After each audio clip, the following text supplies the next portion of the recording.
Este programa es financiado a través de los recursos del Fondo para el Desarrollo de la Televisión y los contenidos de la Autoridad Nacional de Televisión. Yo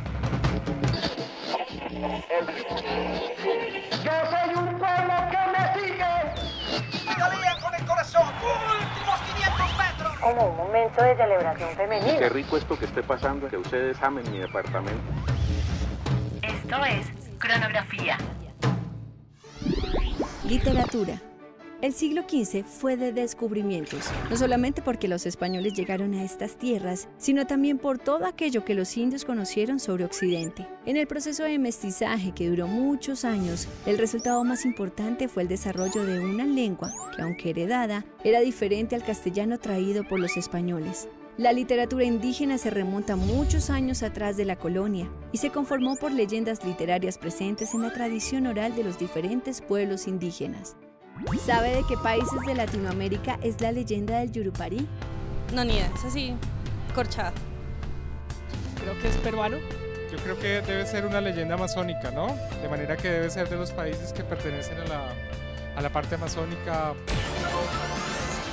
La leyenda del Yurupari de la Amazonía colombo-brasilera fue una de las más difundidas y es considerada una de las obras literarias más antiguas de la literatura colombiana. Juan Rodríguez Freile escribió El Carnero, redactado a mano a mediados de 1636, una crónica sobre la conquista española y la vida tal y como era en la primera sociedad colonial. Nacida en 1671 en la ciudad de Tunja, la religiosa Francisca Josefa del Castillo escribió versos inspirados en su relación con Dios, a los que llamó afectos espirituales, y con ellos se ganó el nombre de una de las primeras escritoras colombianas. Bueno, las primeras obras literarias en Colombia vienen lógicamente de los mitos indígenas, y queremos hablar en términos cronológicos. Sin lugar a dudas, cuando llegaron los españoles aquí encontraron una serie de historias. Esas historias, probablemente una de las más importantes son las leyendas de Yurupari, que son historias del Amazonas colombo-brasilero. La literatura de la independencia de Colombia se conformó por investigadores y científicos como José Celestino Mutis y Francisco José de Caldas, mientras otros personajes influyentes como Camilo Torres y Antonio Nariño establecieron en sus textos miradas críticas del gobierno español. La literatura del siglo XIX colombiano estuvo ligada a la conformación de un proyecto nacional después de los procesos de independencia.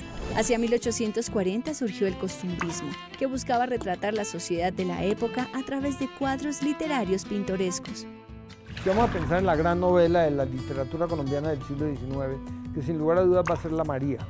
Colombia va a ser un país, y Jorge Isaac nos lo muestra en la novela, de muy baja movilidad social, un país todavía muy estancado, muy provinciano y de alguna manera también marcado por el incesto, que es uno de los temas centrales de esta novela. Para el año de 1856, el escritor José Eugenio Díaz escribió Manuela, mientras en 1867 Jorge Isaacs publicó la máxima exponente del romanticismo en Latinoamérica, María. El mismo año, la escritora Soledad Acosta de Samper publicó Dolores, cuadros de la vida de una mujer, novela fundacional de la literatura femenina latinoamericana. Para 1877, el escritor momposino Candelario Obeso publicó Cantos populares de mi tierra, volviéndose así el precursor de la poesía negra en Colombia. Haciendo la transición entre el romanticismo de la época y las finas líneas del modernismo, apareció José Asunción Silva. Nos olvida que hemos vivido sumidos en guerras civiles, que en los últimos 80 años hemos estado en la mitad de una guerra civil, y creo que por eso la paz es tan importante. Y espero que la literatura colombiana cambie después de que entremos a un periodo donde realmente seamos capaces de salir de la guerra. La literatura de inicios de la historia nacional da cuenta de diversas formas de pensar que hicieron parte indispensable de la creación de un proyecto de nación, especialmente durante el siglo XIX. José Asunción Silva se suicidó a la edad de 30 años. Bueno, a mí me parece que son muy valiosos darle contenidos a la gente, ¿no? Contenidos para pensar, para explorar, para interrogarse. Este programa fue financiado a través de los recursos del Fondo para el Desarrollo de la Televisión y los contenidos de la Autoridad Nacional de Televisión.